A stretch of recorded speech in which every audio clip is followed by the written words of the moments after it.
A zdravím všechny hráče Minecraftu. Je tady Minecraft Rock se svým novým dílem, kde si ukážeme, jak postavit skrytou bednu ve zdi.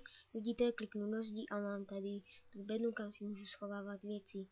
Budeme na to potřebovat nějaký blok, koleje, bednu, vozík s bednou, páčku a píst. A teď si ukážeme, jak to postavit. Uděláme si 3 bloky vysoký sloup, před něj si dáme jeden blok, na který si dáme koleje, na to ten vozík s bednou a to, na kterým to stojí, rozbijeme. Nad to si dáme píst, aby byl takhle dolů. Pod to si dáme blok, ten píst zapneme a už se nám tady stal tady ten buk, kde si vlastně potom jen zamaskujeme, strčíme do toho a máme to takhle skrytý.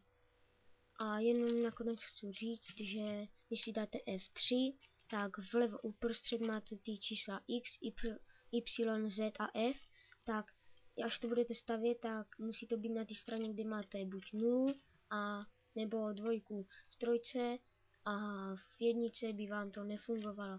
A to je pro dnešek všechno, bylo to krátký video, ale doufám, že se vám líbilo.